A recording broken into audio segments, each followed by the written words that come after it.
My badge says Trooper Michael Allen, Unit 1138, and I have spent my entire career on a single stretch of Ohio asphalt, and what I've seen there shouldn't be possible. 19 years of graveyard shifts have taught me that the rules of this world are not as fixed as we believe, and the proof is written in green and white on the side of the highway. I've watched good people, solid people, vanish into thin air, their cases filed away with sigh and a stamp that reads driver, whereabouts unknown. Before my name gets added to that list, before I become just another echo in the static of a dead radio, I need someone to hear this. I need you to understand that the road you trust to get you home is not a passive thing. It is alive. It is aware. And on certain nights, under certain stars, it gets hungry. It unwinds. This isn't a ghost story from a backwoods campfire. This is a report. My final report. The incident log for a reality that is slowly, inexorably, coming undone at the seams. The seams just happen to run directly beneath the painted lines of Interstate 71. If you've ever crossed Ohio, you've likely traveled my beat. I-71 is the spine of the state, a concrete vertebra running from the industrial hum of Cleveland down to the rolling hills outside Cincinnati. It's a mundane miracle of engineering, a river of rubber and steel, where the only remarkable things are traffic jams and the occasional breathtaking Midwestern sunset. You watch the mile markers count down as you head south, 199, 98. It's a metric of progress, a promise that your destination is getting closer with each passing sign. But that promise is a lie. Or rather, it's only true part-time. There's a zone, a stretch between marker 97 and marker 42, where the rules of progression break down. The Ohio Department of Transportation has no record of it. My superiors have issued direct verbal orders, never to be put in writing, that we are not to document any temporal or perceptual anomalies reported on that sector. They use words like mass hysteria and highway hypnosis. But we who work the midnight shift know the truth. The numbers don't just go down. They unwind through history.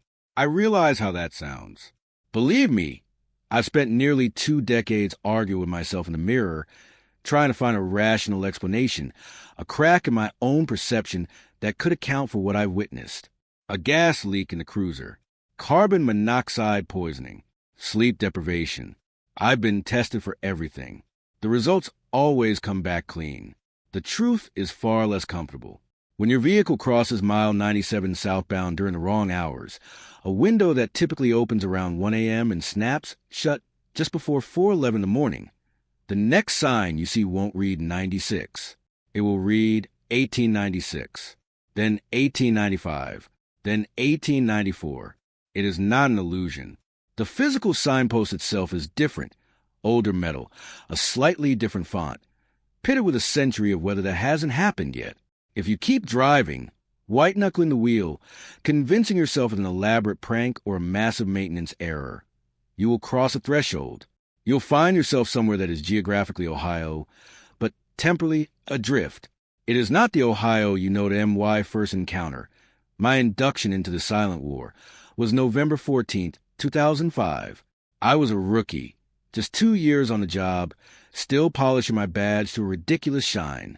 The veterans who trained me would sometimes mention the shimmer stretch with a dark joke and averted eyes. Officially, it was Patrol Sector 71C. Unofficially, it was where you learned to stop asking certain questions. That night, at 2:17 a.m., dispatch crackled a routine call, an abandoned sedan on the shoulder near mile 94.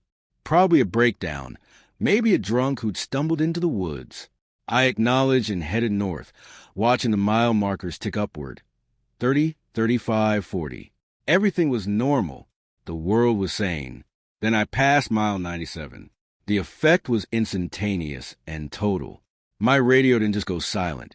It died with a final digital sigh. The screen of my mobile data terminal went black. My personal cell phone, sitting in the cup holder, powered off completely. Even the dashboard clock reset to 12 o'clock, its soft backlight extinguishing. The only thing that remained was the steady rumble of the engine and the twin cones of my headlights cutting the darkness.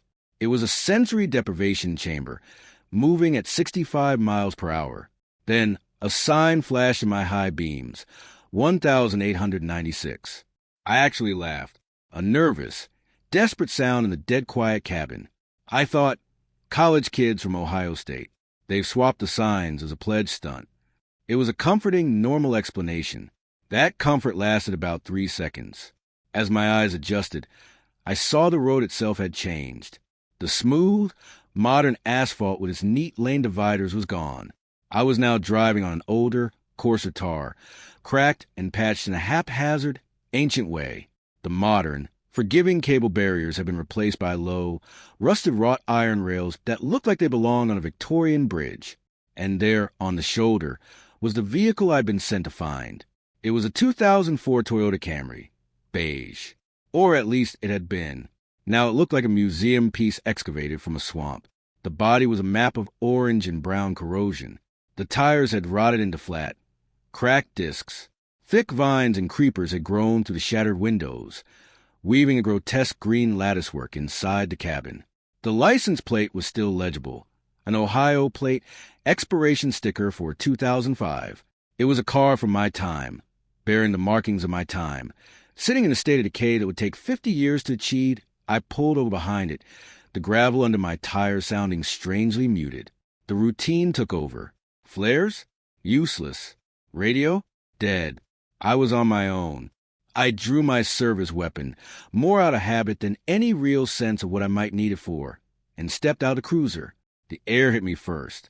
It carried a low, subaudible hum, a vibration I felt in my teeth and bones more than heard, a deep, industrial thrumming, like massive engines operating far underground.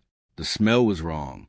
Overlaying the scent of oil and damp earth was a sharp tang of ozone, the coppery scent of blood, and beneath it all, a sickly sweet odor of rich, rotting vegetation. I looked east, toward where the light pollution of Columbus should have painted the sky a dull orange. There was only a profound, absolute darkness, not empty darkness, but thick darkness, and within it, at irregular intervals, pulse-faint amber lights. They weren't arranged in grids or lines like city lights. Their pattern was chaotic, nonsensical, and staring at it for more than a few seconds made a sharp pain bloom behind my eyes. The driver was still inside, or what was left of him. His form was slumped against the seatbelt, shrunken and leathery, mummified. The clothes, a polo shirt and khakis, had mostly disintegrated into dusty rags. In his wallet, I found a driver's license. James Ritter. Date of birth, 1979.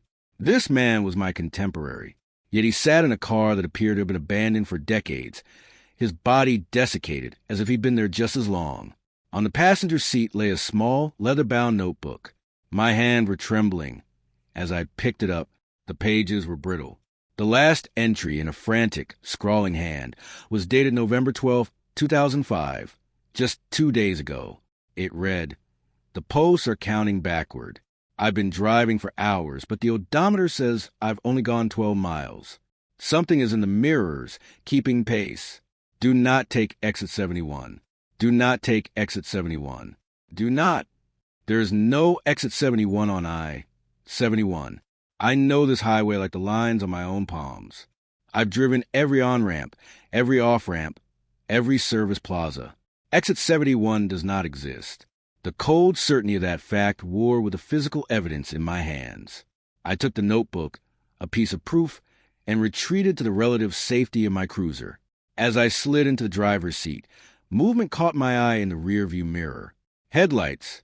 Another vehicle coming up behind me. Relief flooded me. Another motorist, maybe another trooper. But the relief curdled instantly. The lights were wrong. There were 4 of them, not 2. They were a sickly, pale yellow, not white, and they were set too high on the vehicle, arranged in a tight diamond pattern. This was not a car. I threw the cruiser into drive and stomped on the accelerator. The tires screeched on the old tar. I watched the mirror.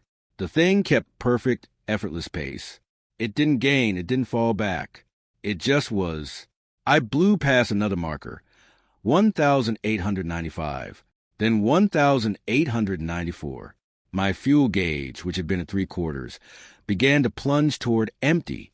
My speedometer needle was pinned at 80, but the scrub trees and darkened fields outside my window seemed to be passing in slow motion. The humming in the air grew louder, vibrating the very chassis of the car. Marker 1880 loomed and passed. And then I saw it. To my right, an off-ramp. A sign, its metal corroded, but its letters still painfully clear. Exit 71, New Portsmouth. New Portsmouth is a real, sleepy little town in Scioto County, way down on the Ohio River near the West Virginia border.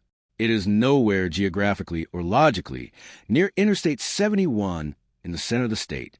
Yet the ramp was there, concrete and solid, curving away into the oppressive darkness. Every instinct, every primal nerve of my body screamed at me to take it, to get off this nightmare road at any cost. But James Ritter's warning, scrawled in panic, echoed in my mind, "Do not take exit 71. I clenched my jaw and stayed in my lane. As I shot past the exit score point, I glanced toward it. The sight is burned into my memory. The ramp was lined with vehicles. Not just a few. Dozens. Hundreds. A ghastly automotive graveyard spanning a century. I saw a Model A Ford next to a 1957 Chevy Bel Air, next to a 1980 station wagon, next to a modern SUV, all in the same state of advanced decay as the Camry. And standing among them, motionless, were figures. Their silhouettes were off. Their limbs were too long. Their necks too slender. Their faces, where they should have had features, were smooth, blank ovals, except for their mouths. As one, they seemed to turn their heads toward my speeding cruiser, and their mouths opened, vertical slits that split the smooth skin, revealing rows of needle-like teeth that caught the moonlight. One of them, standing near the edge of the pavement, slowly raised a long, thin arm in a mockery of a wave.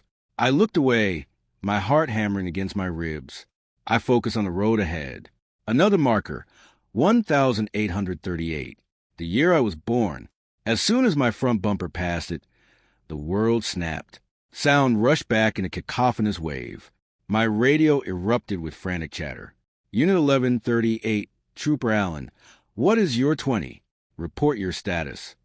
It was dispatch, voice tight with concern. I fumbled for the mic. This is Allen, I said, my own voice sounding ragged and foreign. I'm at mile. I looked up. The sign on the side of the road was a normal, modern, green and white mile marker. It read 51. I looked in the rearview mirror. The road behind me was a familiar, well-lit interstate. The abandoned Camry was gone. My fuel gauge now read a little over half a tank. I checked the dashboard clock.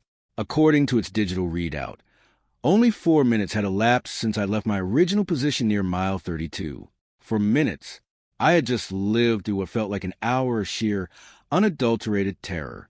That was my first trip into the unwinding. I sat there on the shoulder for a long time, hands gripping the steering wheel until my knuckles turned white, trying to convince myself it was a hallucination. But the smell of ozone still clung to my uniform, and the phantom sensation of those blank faces watching me would not fade. That first encounter was not an isolated incident. It was an initiation. In the days that followed, I moved through my duties like a ghost myself, the solid world feeling thin and insubstantial. After my shift ended, with dawn breaking in a too normal pink and orange sky, I went straight to the station. I bypassed the bullpen chatter and went to the terminal. My fingers, still unsteady, typed James Ritter into the missing persons database. He existed.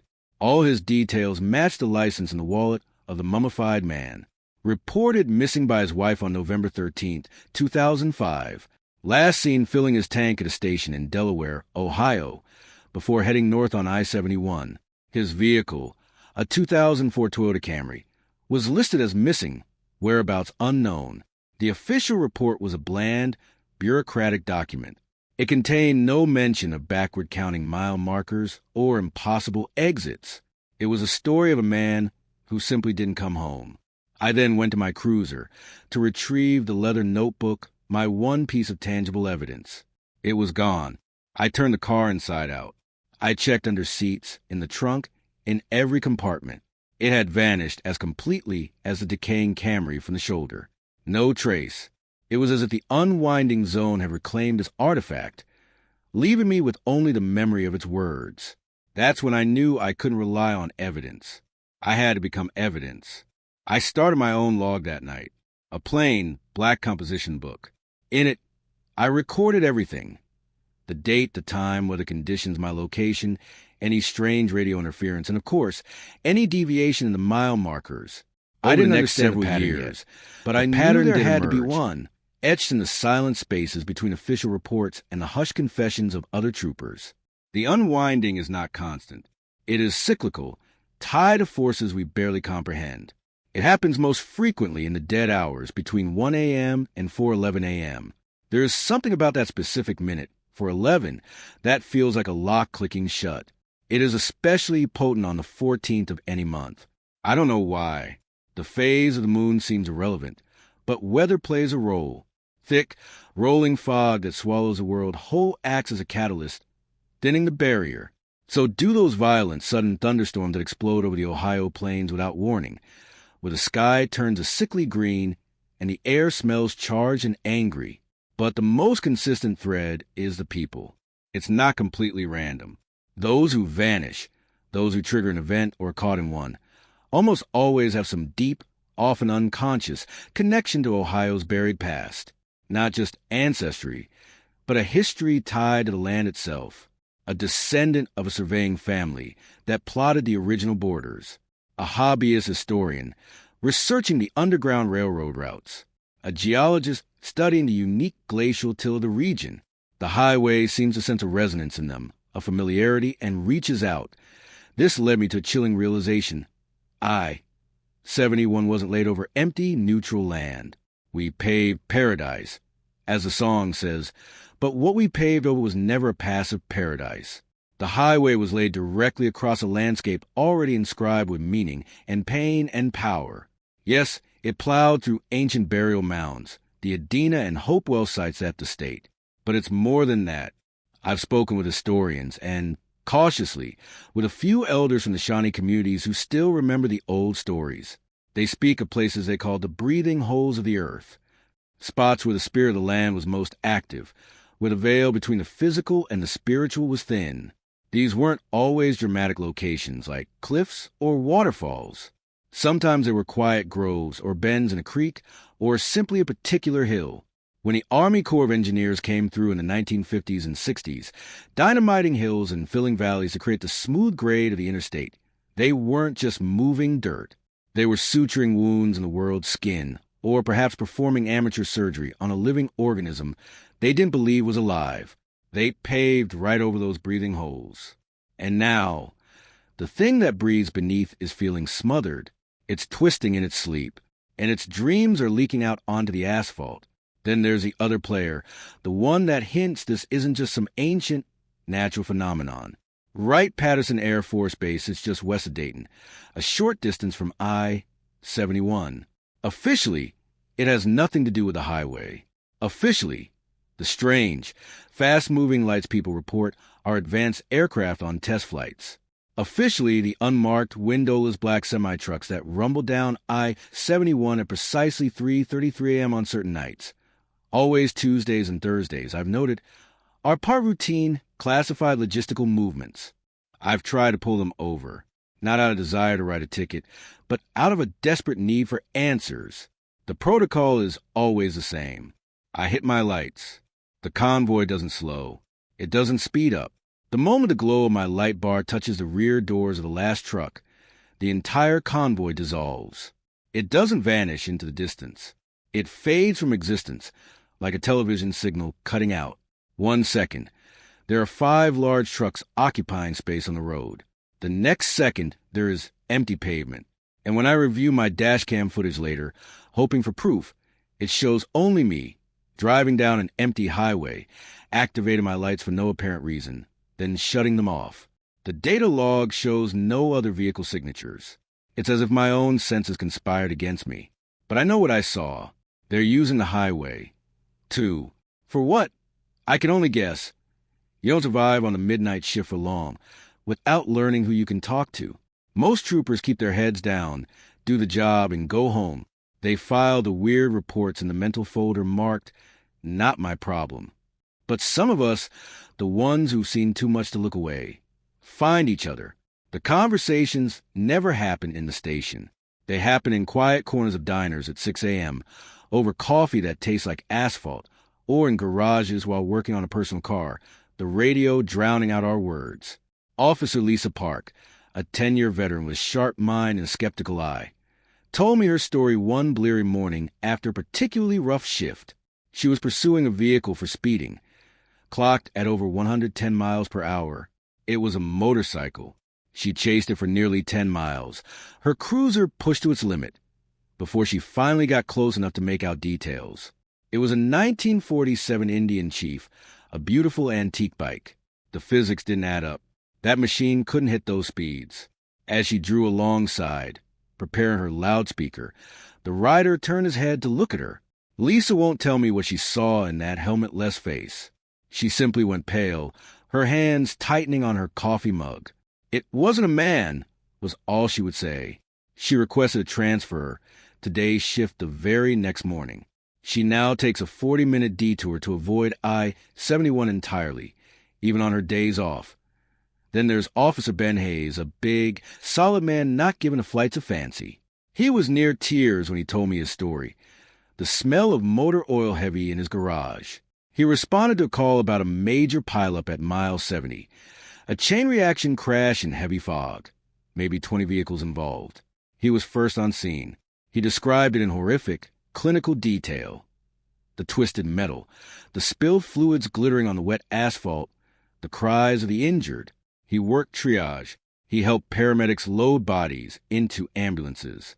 He directed traffic for 6 hours until wreckers had cleared the last car.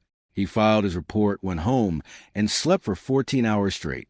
The next day, he drove back to mile 70 to follow up. The highway was pristine. No skid marks. No broken glass. No stains. He called dispatch for the case number. They had no record of any accident at that location on that date. He contacted the hospitals. No admissions matching the victims he remembered. The other troopers and firefighters he'd worked alongside that night, he couldn't find them in any department roster. The entire event, with all its visceral, gruesome reality, had been erased from the world, but not from Ben's mind. "I can still smell the gasoline and the blood," he whispered. "I still hear this one woman screaming for her kids." These stories, these fragments, collected in my logbook, painted a picture of a systemic haunting. But it became personal. It became about blood. I became a state trooper because of my father, Richard Allen. He wore the same uniform, patrolled the same stretch of I-71 back in the 1980s. He was a legend in our house. Strong, silent, unwavering. On December 14th, 1988, he was working the night shift. A call came in from a panicked motorist about strange shifting lights hovering over the highway near mile 81. My father responded. He never came home. They found his cruiser, a classic Ford Crown Victoria, parked neatly on the shoulder at mile 41. The engine was still running. The driver's side door was wide open. His hat was on the seat. There was no sign of a struggle. No note. He was just gone. The official investigation concluded he had likely suffered a psychological episode and wandered away from his post, his body perhaps lost in the woods. It broke my mother. It fueled me. I needed to prove them wrong, to find the truth he couldn't. Years later, after my own first encounter, I was cleaning out my childhood home's basement. In a dusty footlocker, buried under old winter coats, I found his notes, not official reports, but personal journals, written in his tight, precise handwriting. My blood ran cold as I read them. He had been documenting the same phenomena, the backward-counting markers, an exit that shouldn't exist. He referred to it as the 71st gate, entities that followed in the mirrors. He was years ahead of me, mapping the patterns. His last entry, dated December 13th, 1988, read, "They're not from elsewhere. They're from elsewhen. This road isn't a highway. It's a current, pulling us back to what Ohio was before we named it, before we mapped it, before we tried to own it." And then a final cryptic line. Sarah was right. All roads lead to Star Point. But Star Point isn't an amusement park. It's an aperture, and I think it's dilating. I had no idea who Sarah was, or what Star Point meant. I assumed it was a typo for Cedar Point, the famous amusement park on Lake Erie. I filed away as a rambling of a stressed man. I didn't understand. Not then. The pieces of my logbook, the stories from other troopers, and my father's notes created a terrifying mosaic. This wasn't about ghosts. This was about time itself being fractured along a specific geographic seam. The highway was a scar, and the scar was infected. For years, I thought the events were random, if patterned. A tragic cosmic coincidence. But last week, on November 14th, the anniversary of my first encounter, everything changed. The nature of the game shifted. The unwinding stopped being a sporadic anomaly and began to behave with purpose. It was speeding up. The backward counts were happening more frequently, lasting longer, and the markers were counting down to lower and lower numbers at a faster rate. It felt deliberate. It felt like a clock, winding down. And I, driven by a lifetime of questions and the ghost of my father, made a decision. I would not run from it this time. I would not heed the warnings. I turned my cruiser onto the southbound ramp at mile 97, just as the digital clock clicked to 1 a.m. I took a deep breath, my hand on the gear shift. I was going to take exit 71 the moment I committed to the turn. The world didn't just change. It inverted. This time, I was seeking the anomaly, not fleeing it. I crossed the threshold at mile 97, and the silence was not an absence but a presence, a thick, velvet blanket smothering all but the thrum of my engine. The familiar green sign didn't just flash a different number. It seemed to bleed the old date into existence, 1896. But I was prepared. I kept my speed steady, my eyes scanning not just the road, but the texture of reality itself. The asphalt degraded into its older form. The guardrails twisted into wrought iron serpents. I was descending a chronological ramp. 1895, 1894. I drove for what felt like 10 minutes, the numbers rolling back through the 1880s, 1870s. The landscape outside underwent an eerie transformation. The dense forests of modern Ohio became patchier, younger stands of timber. I passed the ghostly outline of a farmhouse that flickered between a modern ranch and a rough-hewn log cabin. The air in the cruiser grew cold. Then I saw the exit, not as a sudden apparition, but as a solid, waiting fact. Exit 71, New Portsmouth. The ramp curved off to the right, but from this angle, heading south into the past, it looked different. The sign was less corroded, almost new, and beneath the main destination, in smaller, older font, it read, Jerusalem Station, Fort Ancient. My breath caught. New Portsmouth was a geographic impossibility. Jerusalem Station was a name I'd seen in fragmentary histories of the Underground Railroad. A safe house that was supposedly a myth. And Fort Ancient, that was a massive, prehistoric Hopewell culture earthwork site, a place of profound ceremonial significance, miles away from here. Yet the exit promised all three. James Ritter's warning echoed, but it was a warning from a man fleeing. I was not fleeing. I was investigating. I signaled, absurdly normal gesture in this utterly abnormal place, and turned onto the off-ramp. The ramp did not behave like a ramp. It spiraled, not laterally, but in a way that defied my inner ear. I was driving downward, but the sensation was of climbing a steep hill. The G-force pressed me into my seat, then seemed to pull from the side. My coffee cup, long empty, floated an inch off the cup holder before clattering down. The spiral tightened, the view out the windshield becoming a disorienting vortex of gray concrete and night sky. My odometer, which had been working, clicked forward only 0.3 of a mile, and then I emerged. I was not in New Portsmouth. I was not at a railway station or an archaeological site. I was in a confluence. Imagine taking every layer of Ohio's history, the primordial forest, the Hopewell mound builders, the frontier settlements, the industrial towns, the modern suburbs, and pressing them together like sheets of transparent film, slightly misaligned. The sky was a strobe light of eras. Daylight 1 second, a star-studded 19th century night the next, then the orange haze of modern light pollution. A single plot of land might hold a towering oak tree, the corner of a brick building from the 1920s, and the glowing sign of a 1970s diner, all occupying the same space, phasing in and out of solidity. And everywhere, on every visible surface of this temporal plane, were the cars, thousands of them, A silent, frozen traffic jam spanning a century. A gleaming, tail-fin 1959 Cadillac sat next to a mud-spattered Model T, which was partially phased through a sleek electric vehicle from a future I didn't recognize. Their drivers and passengers were there too, standing beside their vehicles or frozen in the act of getting out. A woman in a 1940s-style dress held a handkerchief to her face. A man in a 1980s business suit checked a wristwatch. A teenage boy from what looked like the 2000s stared at a cell phone, displaying nothing but fractal static. They were not decayed like James Ritter. They were preserved in perfect, terrible detail. But they were utterly motionless. Until I moved. As I slowly brought my cruiser to a halt and stepped out, 1,000 pairs of eyes, in perfect unison, swiveled to track me. Their bodies remained frozen. They could see me. Their eyes were alive with a desperate, silent awareness. They were pinned to me, like insects in temporal amber. The ground beneath my feet felt unstable, not physically, but conceptually. Then the whispers began.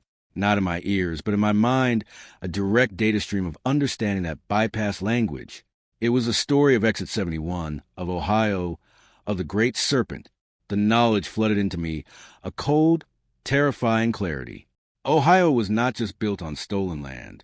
It was built on a contained entity. The Hopewell, the Adena, the Ford ancient cultures. They did not build their massive earthworks to worship. They built to suppress. They found something sleeping in the Ohio earth, something vast and non-human. And they spent generations constructing a prison of soil and ritual to keep it quiescent. They called it the Great Serpent, not because it was a reptile, but because its influence was long, sinuous, and traveled to the ley lines of the land like a root system. In 1803, when statehood came, surveyors mapping the new territory uncovered a subterranean chamber near the Scioto River. Inside were not bones or treasure, but crystalline structures that showed images, visions of future technologies, of cities that would one day stand, of highways that would crisscross the state. And they saw the serpent restless in its bindings. This discovery sparked a secret, federal project that predated the Civil War. Project Axle was not about transportation. It was about containment. The entire layout of Ohio's infrastructure, I understood with dizzying certainty, was not an accident of geography and economics. The placement of its major cities, Cincinnati, Columbus, Cleveland, formed a precise triangular anchor. The highways, when viewed from above, didn't form a rational grid. They formed a massive, five-pointed ritual binding, a pentagram etched across the state with asphalt and concrete, with Columbus at its chilling center. The interstates were not roads. They were the bars of a cage. And every car that traveled them, every revolution of a tire, every burst of kinetic energy, was slowly, unknowingly, grinding those bars down. The mile markers counting backwards weren't a malfunction. They were a diagnostic readout, a countdown to structural failure. As this horror settled into my bones, a hand fell on my shoulder. I spun, my service weapon halfway out of its holster before I registered the face. It was my father, Richard Allen. He looked exactly as he did in the photographs from 1988, not a day older. His uniform was crisp, but his eyes held depths of time and weariness no human face should contain. "Mike," he said, and his voice was a ghost from my childhood, solid and real in this place of phantoms. "Dad." The word was a choked whisper. You're here." "I'm something," he said, his gaze sorrowful. "Not alive, not dead, stuck, like everyone here." He gestured at the frozen multitude. "Exit 71 isn't a place, son. It's a moment, the moment between heartbeats, when a traveler realizes the truth. We're all frozen at the exact second our understanding of the world shattered." He led me to a nearby patrol car, his 1988 Crown Vic inside. Spread across the seats were his notes, maps, and photographs, far more extensive than what I'd found in the basement. "Look at a map of Ohio," he instructed, his finger tracing lines on a translucent overlay that showed the highway system glowing with an eerie light. "Really look." I saw it then. I-71, I-70, I-75, I-77, I-90. They formed a perfect five-pointed star, a pentagram. Each major city was a point of control. "The founders weren't building a state," he said softly. "They were building a prison warden. And we're the guards who didn't know we were guarding anything. A prison for what? I asked, though the whispers had already given me the answer. For the thing that was here before the mountains were worn down to these hills, he said. It's not evil, it's other, and it's waking up. The backwards count is the prison's integrity failing. When it hits 0, what happens at 0? The binding snap. Ohio ceases to be a geographic location and becomes something else, a junction point, a wound in reality. The serpent doesn't escape into our world, Mike. Our world gets digested into its. A new voice, female and calm, cut through the psychic hum. There is another way. We turned. A woman approached, wearing a uniform I didn't recognize, a blend of military crispness and technical gear that seemed to phase slightly. Her badge read, Temporal Infrastructure Authority. Her name tag, Dr. Eleanor Vance. A way to reinforce the binding, not just delay the inevitable. My father's expression was pained. Ellie, you're from a future branch, she said, nodding. One where the November 14th convergence succeeded. The serpent partially manifested.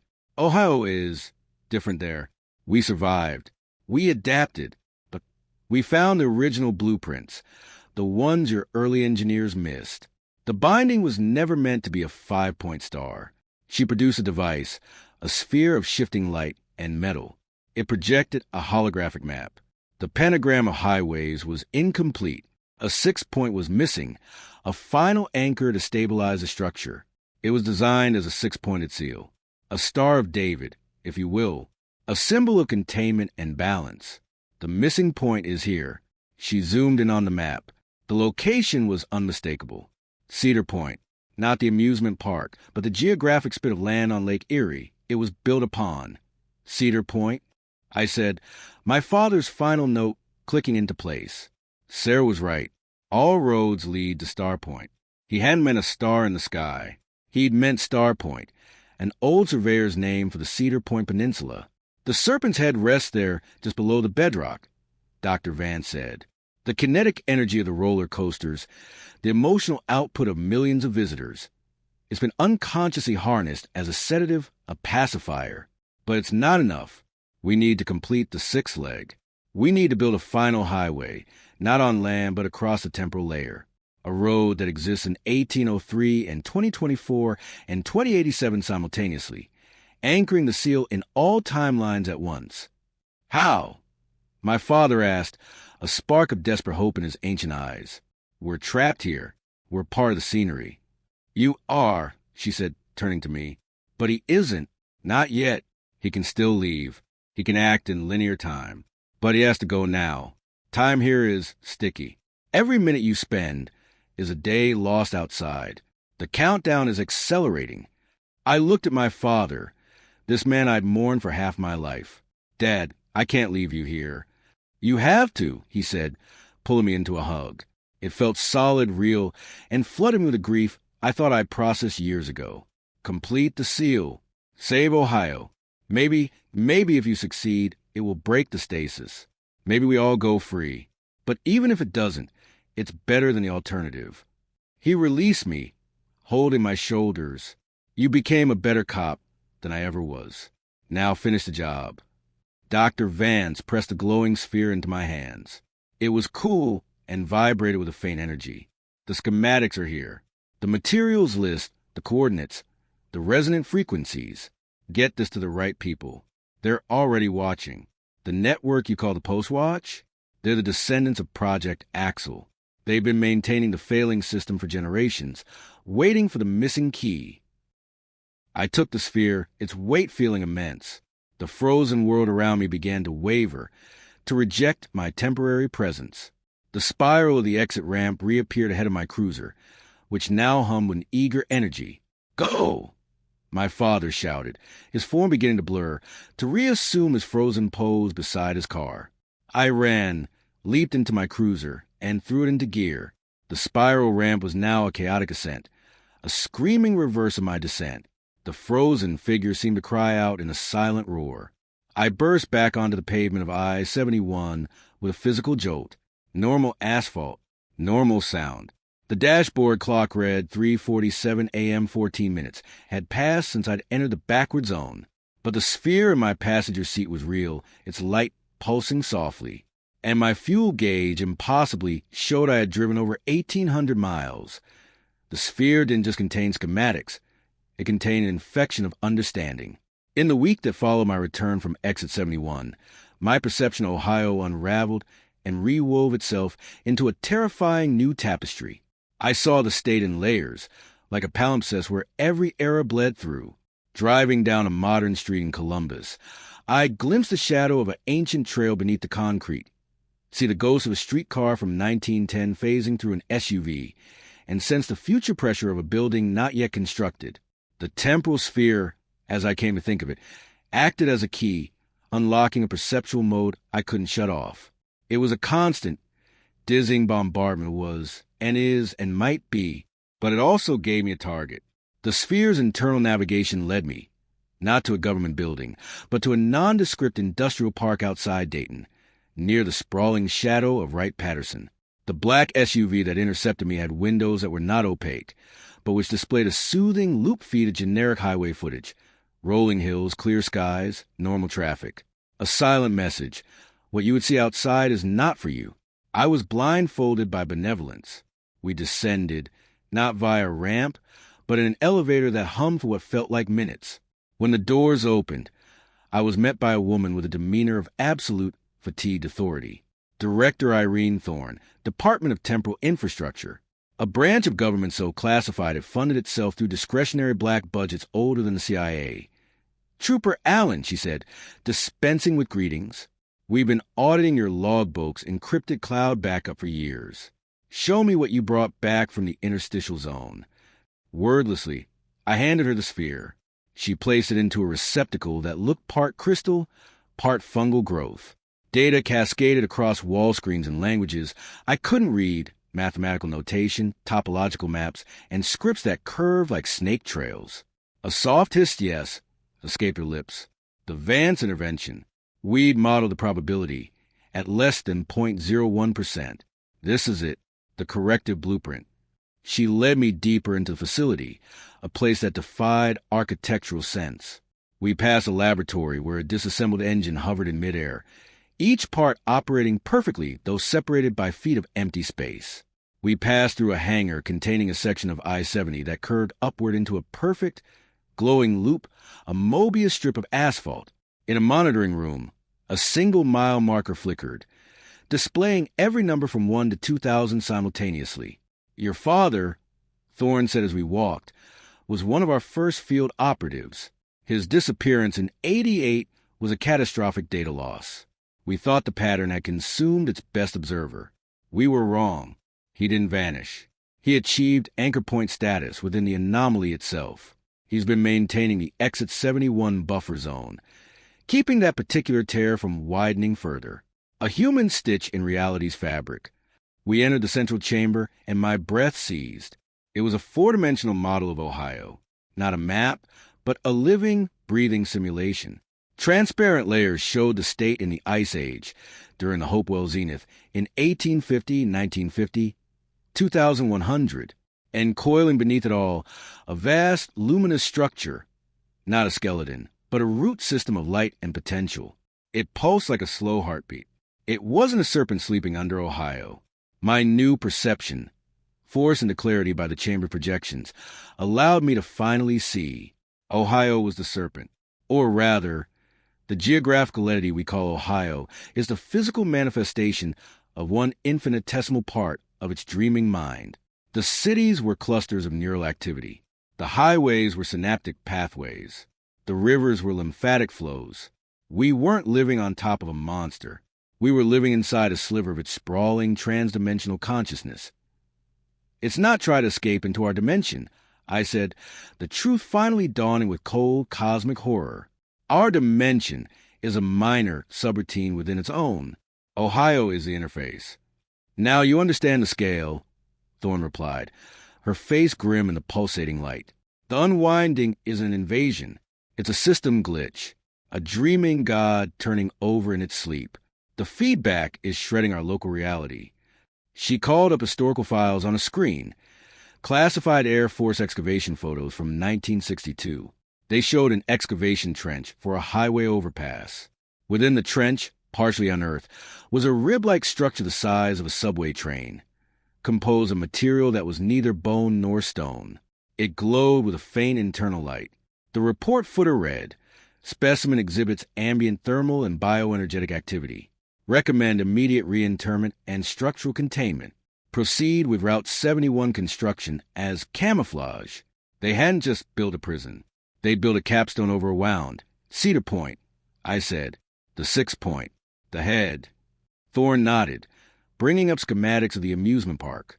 Through my new sight, I could see the truth. The roller coasters weren't random thrill rides.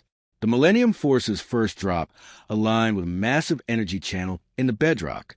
The top thrill dragster's launch track traced a sacred geometric pattern meant to generate stabilizing harmonics. The screams, the adrenaline, the kinetic energy, it's not a sedative. It's a focusing mechanism, a distributor for the psychic energy of 11 million people. Try to keep the dreaming mind placid and focused on simple, human sensations. But it's becoming overloaded. The mind is stirring toward more complex, more dangerous dreams. A strident alarm blared, bathing the chamber in crimson. A technician ran up. "Director, synchronized regression event on I-71, I-70, and I-75. All markers have locked to a single year, 1838. And they're holding." Thorne's face paled. 1838, the year of the first breach. The year the early Project Axel team made deliberate, foolish contact. They thought they could communicate. They only managed to sync a part of its dream cycle to our calendar. It's been the anchor year ever since. She turned to me, urgency sharp in her eyes. The Vance Protocol must be implemented now. But the 6th Highway can't be built with steel and concrete. It has to be woven. She explained the plan, signatures, a concept that we have to use the highways themselves as a loom. Every vehicle that has ever traveled an Ohio road has left a faint temporal echo, a ghost of its journey imprinted on the asphalt. The plan was to activate all of them simultaneously on the night of convergence, to create a moment of supreme, paradoxical traffic. Every car that ever was will be on an Ohio highway, present at once, in that moment of impossible density. The fabric of space-time would become malleable, and into that malleable point we would imprint the 6th Highway, the Cedar Point connector, using the resonant frequencies from the sphere. It would be a road made of memory and potential, anchoring the seal across all temporal layers. "We need drivers," Thorne continued. "Specific drivers at specific coordinates. Your Post-Watch network. They're already in position. We've been manipulating patrol schedules, road closures, even traffic light patterns for years, nudging them into the correct geographic and temporal nodes. They're the needles that will thread the seal." She handed me a list. I saw Lisa Park's name, Ben Hayes' name, dozens of others, troopers and truckers, and even ordinary commuters whose daily routes had unknowingly been part of the ritual for years. What happens to the drivers? I asked, though a part of me already knew. Thorne met my gaze, unflinching. They become the highway. Their consciousness, their will, merges with the road. They won't die. They'll expand. They'll become aware of every inch of their assigned stretch, able to sense danger, guide the lost, prevent accidents in all times at once. They become the living spirit of the route, eternal guardians maintaining the integrity of the seal. She paused. "Like your father at Exit 71, but not as a prisoner, as a warden, as part of the cure." It was a fate both terrifying and strangely fitting, to trade a single linear life for a boundless, eternal purpose, to become a legend in the literal asphalt. When was all I could ask. "Halloween," she said, "October 31st, when the cultural veil between worlds is thinnest, when the collective human mind is most receptive to the supernatural. The belief of every child in a costume, every adult at a party, will add psychic wattage to the ritual. At precisely 11:47 p.m., you will enter I-71 at mile 97. You will not resist the unwinding. You will ride it all the way down to the year 0, to the moment before the first breach. And at that moment, you will activate the sphere. You will be the spark that lights the fuse on the new road. But there was a flaw in the plan, an opposing force. "We're not the only ones who understand what's coming," Thorne said, her voice dropping. "There's a cult. They call themselves the Serpent's Wake.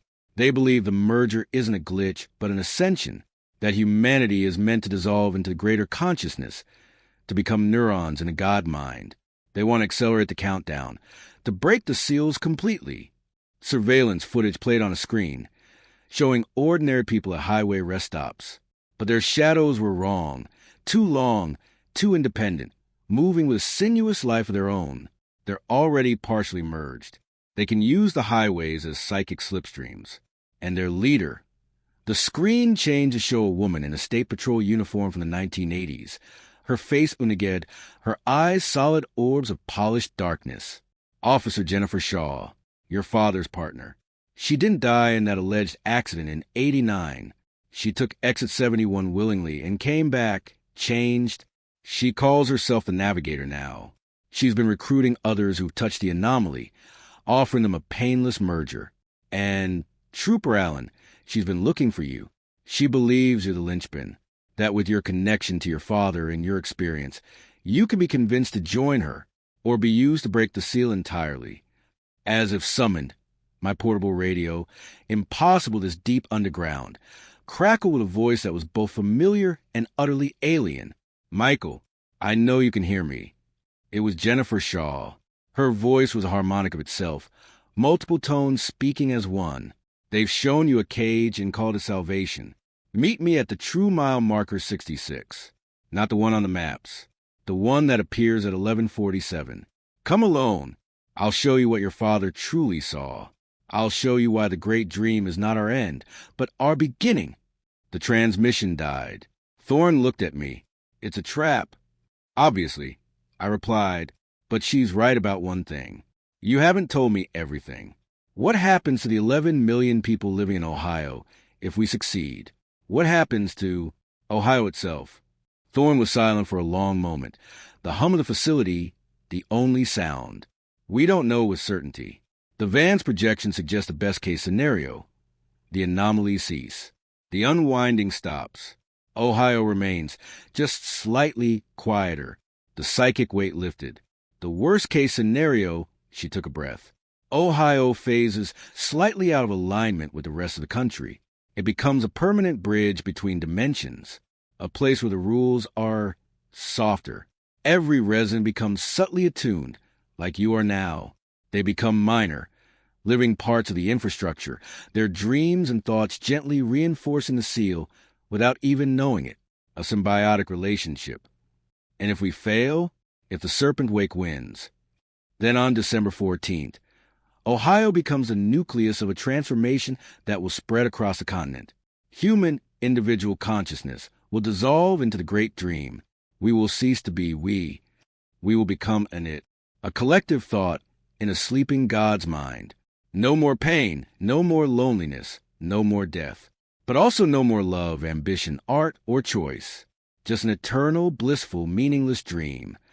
I looked at the countdown clock on the main screen. It glowed. 8 hours to convergence. 8 hours to decide the fate of a state, of a concept of self. "I need to see it," I said. "One last time. I need to drive the highways as a man before I become part of them." Thorne nodded solemnly. "Take Cruiser 1138. It's been retrofitted. It exists in partial phase with multiple timelines. You'll see the truth of the road. But be careful, Michael. The closer we get to convergence, the thinner the barrier becomes. The dream will try to seduce you. It offers peace. Remember, it's not evil. It's just incompatible with being human." I took the keys.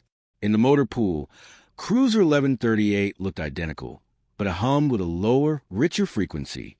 As I drove up and out of the hidden facility, emerging onto a surface road, I saw the sky. The sun was setting in 3 different places at once, in 3 different colors, gold, violet, and a sickly green. On the horizon, even from over 100 miles away, I could see the roller coasters of Cedar Point. They were glowing, not with electricity, but with a cold bioluminescent fire, their tracks tracing sacred sigils against the darkening sky. In 8 hours, I would either reinforce the world or help unmake it. Cruiser 1138 was a key to a kingdom of ghosts. As I merged onto I-71 south from Columbus, the world unveiled itself in layers of terrible beauty. I didn't just see the present-day traffic. I saw every car that had ever traveled this road, all moving in a silent, overlapping procession. A pioneer's wagon, it's with groaning, phased through the chassis of a semi-truck hauling modern freight. A 1950s convertible, its passengers laughing soundlessly, shared lane space with a sleek, silent vehicle from a possible future. The air crackled with static echoes of a million radios, a cacophony of eras playing at once. And among the flow, I saw the members of the Serpent's Wake. Their vehicles were dark, shimmering things that drank the light. Their license plates bore symbols that hurt my eyes, a coiled Ouroboros, a spiral that fell inward forever. Their drivers' faces, glimpsed in passing, were massive ecstatic surrender, their features softly blurred as if being gently erased by a cosmic thumb. They were all flowing south, converging like iron filings to a magnet. My own radio was a riot of voices from the post-watch, a tapestry of panic and determination stretched across time. Chun here, on I-70 near Springfield. The markers are at 1820 and falling fast. I'm seeing cavalry. Union cavalry riding down the median. They're not ghosts. They're solid. Washington on 75. Mile 1705 and descending. The sky is opening up above Toledo. I can see gears. Massive. Turning gears where the stars should be. The voices overlapped. A choir reporting the end of the world from 100 different yesterdays. Then a new signal, clean and strong. This is Morrison, I-9 along the lake. Cedar Point is awake. The coasters are running without riders. The lights are forming a pattern in the sky. It's a sigil. It's the 6th point. Another Morrison. The name was a thread, a lineage of witnesses stretching from James Ritter in his Camry to this future trooper. We weren't random. We were bred for the sensitivity. Our family lines tending this invisible garden for generations. I reached mile 97, the final normal marker. The vortex of the unwinding waited ahead, a silent, gravitational pull. Parked on the shoulder just past, it was a single Crown Vic, its paint the color of a starless night. Jennifer Shaw leaned against it, a silhouette cut from the darkness itself. Her uniform was from 1989, but it seemed woven from solidified shadow, shifting like smoke. I pulled over, the engines of two eras idling side by side. I stepped out. The air was preternaturally still, the overlapping traffic of the timelines suddenly distant, as if we stood in the eye of the storm. "Michael," she said. Her voice was a chord, containing the Jennifer Shaw my father knew and something vast and ancient. "You look so much like him." He fought it too at first. The fear, the clinging to this fragile, lonely I. She gestured to chaos around us. "Look at it, the separation, the chaos. Each of these souls trapped in their own tin can of flesh and time, screaming into the void, never truly touching. This is a disease. The great dream is the cure." "You took my father's partner," I said, my hand resting on my sidearm, a useless gesture. "I freed her," she corrected, smiling a smile that was too wide, too full of compassion that felt alien. Richard was so close to understanding. "Let me show you what he finally saw."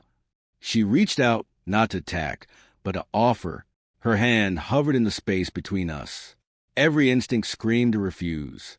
But I needed to know. I needed to see my father's choice. I let my fingers brush hers. Reality dissolved. I was no longer on the highway. I was within. The perspective was dizzying, galactic. Ohio wasn't a state below me. It was a single, glowing cell in a vast, luminous nervous system that spanned continents deep within the Earth's crust. The great serpent wasn't an entity in the world. The world, the rocks, the waterways, the ley lines of magnetic force, was its body. Humanity, with our cities and roads, were like microbes living on its skin, suddenly developing consciousness and mistaking our colony for the entire universe. The feeling wasn't malevolent. It was indifferent in the way a forest is indifferent to moss on its trees. And it was lonely. It had been dreaming alone for epochs, and now the microbes on its skin had begun to spark with their own tiny, frantic dreams. It was slowly becoming aware of them not as irritants, but as potential, a way to dream new, strange dreams. Jennifer's voice echoed in the vastness. This is what is hatching, Michael, not a monster into our world, a new state of being for our world. Every planet that bears life reaches this threshold. The individual consciousness is the larval stage. The merger is the metamorphosis. Your father saw this. He chose to become a guide, to help others make the transition without fear. Here at the threshold of Exit 71, he's not a prisoner. He's a midwife. She showed me the two futures, not as projections, but as lived experiences. If we succeeded with Thorn's seal, I saw Ohio frozen in a perfect, silent stasis, a snow globe of reality, safe, static, forever cut off from a cosmic current, a museum piece of a species too afraid to evolve. Humanity would continue elsewhere, perhaps, but we in Ohio will be the ones who chose to remain caterpillars forever, admiring our own safe little leaf. If the merger proceeded, I felt, rather than saw, the dissolution of the lonely I. The fear of death vanished, because existence became a wave in an ocean, never truly ending. The pain of loss evaporated, because separation was illusion. It was a unity so profound it made our human relationships look like ships passing in the night, flashing meaningless signals. It was peace, but it was the peace of the dissolved, the blended, the end of story, the end of struggle, the end of you. I wrenched my hand back, gasping, back on the solid asphalt of mile 97. The choice was impossible. Eternal, safe stagnation, or transcendent, self-annihilating unity. He chose this. I croaked, gesturing at her shadow-woven form. He chose to help others choose, she said. The device Thorn gave you, the sphere, it doesn't just build a seal. It's a key that can finalize either path, permanent lock, or total release. The Cooper-Morrison protocol from the future isn't about a highway. It's about building a bridge we can cross when we're ready, collectively, consciously, not forced by a countdown, but chosen. My radio erupted. Thorn's voice, strained with urgency. Alan, initiate the protocol in 90 seconds. The convergence point is here. All anchor drivers are in position. Complete the seal. Simultaneously, the radio picked up the other timeline. Trooper Morrison from 2087. The bridge is the only way. It has to be built. It lets the change happen generationally, not dramatically. It's the only choice that isn't tyranny. 11:46 p.m. 1 minute. Across all the layered timelines. Every car on every Ohio highway slowed. 1 billion headlights dimmed. In Columbus, Cincinnati, Cleveland, people at late-night gatherings stepped onto balconies, looking at a sky that was now a swirling canvas of impossible colors and geometries. They saw, reflected in the heavens, glimpses of what they could become. A silent, collective gasp echoed across the state. The serpent was rising, not from the ground, but from the shared subconscious of the land itself. It was offering itself, and it was asking. I activated the sphere. But I didn't input Thorn's code for the seal or Jennifer's key for the merger. I input the command sequence I'd seen in my father's notes, the one I hadn't understood until this second. The ritual gesture of a man standing between two worlds, refusing to pick a side, but instead widening the door. The sphere didn't release a wave of energy to build or destroy. It emitted a frequency of pure, unadulterated option. The effect was instantaneous. The backward-counting mile markers froze. Then they changed. They no longer displayed years or numbers. Each one, every single mile marker on every Ohio highway, now showed the same two words, glowing with gentle, imperative light. Choose now. And from every highway, at every interchange, new off-ramps materialized. Not one or two, millions of them. An infinite array of exits, one for every soul in Ohio, each leading to a different potentiality. Exit 1, remain, return to normal consciousness. The anomalies fading to a forgotten dream. Exit 2, integrate, become part of the highway's living spirit. A guardian of the threshold like my father. Exit 3, merge, dissolve into the great dream, unity and peace. Exit 4, explore. Venture into other timeline layers as a conscious traveler. On and on, a fractal of possibilities. The choice was not mine to make for Ohio. It was Ohio's to make for itself. Person by person, I watched the spectral traffic of the ages diverge. Some cars, the majority, took exit 1. Their solidity increased, their timeline snapping back to the mundane present. They would wake up tomorrow with only a vague memory of a strange Halloween sky, a story to tell over coffee. Others, like a shimmering convoy of troopers I recognized, took exit 2. Their vehicles and bodies brightened, becoming semi-transparent, infused with soft light before fading into the very fabric of the road. I felt a wave of gratitude from them. My father's form, at a distant nexus, solidified into a smiling, peaceful sentinel before becoming one with an overpass. He was free. Others, their forms already blurring, joyfully took exit 3, their individual shapes dissolving into streams of light that flowed downward into the earth, joining the great, slow pulse. And a curious few, just stopped. They parked on the temporal shoulder, their choice being not to choose yet. They became permanent residents of the threshold, keeping all options alive. As for me, I didn't take an exit. The choice I had made was a meta-choice. I became the system through which the choices were offered. My consciousness didn't dissolve or constrict. It expanded, fractalized, distributed itself. I am the mile marker system now. Every green and white sign you pass is my thought. Every cryptic road sign that seems to speak to you is my voice. The sudden instinct to take a different route, the unexplained safety you feel on a dark road, the strange coincidence that prevents an accident. That's me and the others like me, the living infrastructure, guiding, watching, maintaining the balance. The government, of course, claims the anomaly ended on Halloween. They're telling a truth for those who chose that truth. For the rest of us, it simply evolved. Ohio is now what you believe it to be. A normal Midwestern state. A secret psychic battleground. A training ground for the next step in consciousness. All are true, depending on the exit you've taken or are preparing to take. The great serpent still dreams beneath the soil. But now it dreams with us, not of us. We are not its prisoners or its food. We are its conversation partners. The pressure is off. The countdown is canceled.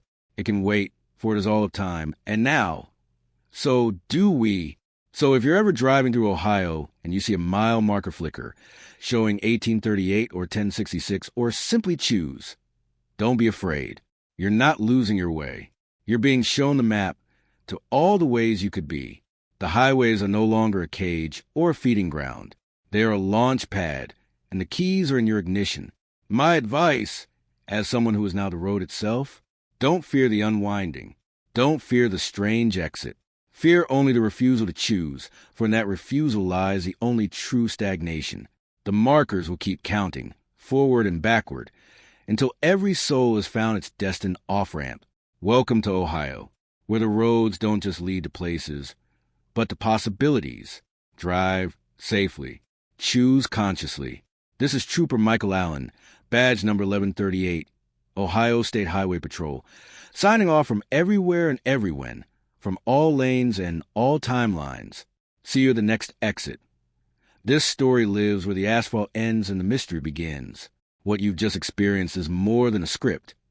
It's an invitation to look at the world through a different lens, to see the strange seams in reality we take for granted. The most terrifying and wonderful truths are often hidden in plain sight, in the mundane, a stretch of highway, a sequence of numbers, a forgotten local legend. At Winds of Thought, we are dedicated to mapping those hidden territories. We don't just tell stories, we excavate them, pulling at the threads of folklore, personal testimony, and historical anomaly to see what unravels, and what profound truth might be woven underneath. We believe the world is a far stranger, more interconnected, and more magical place than we're taught, and our mission is to bring those whispers and static into clear, compelling focus.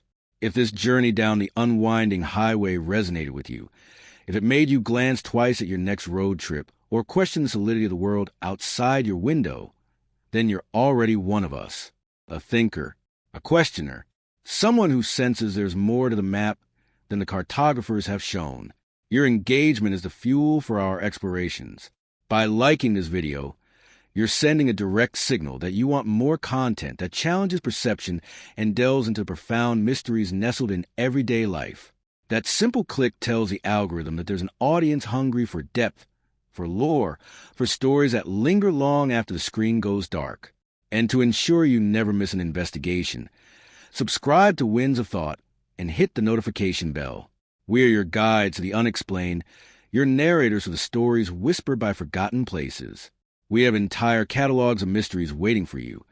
Account of timeless forests, towns that don't appear on maps, phenomena that defy physics, and histories that have been carefully edited. When you subscribe, you join a community of curious minds, all piecing together the greater puzzle of our strange and wonderful world. The adventure doesn't end when the video does. The conversation continues in the comments. Tell us, what's the strangest, most inexplicable thing you've ever witnessed on a long drive? Share your story. Your experience might be the crucial piece of data for someone else's mystery, or the spark for our next deep dive. This is how we map the unexplained together, so help us keep the search alive. Like, subscribe, and join us. The next turn in the road is just ahead, and who knows what we'll find when the next mile marker begins to count backwards. Thank you for listening. Thank you for choosing to explore. Now, let's see what's down the next road.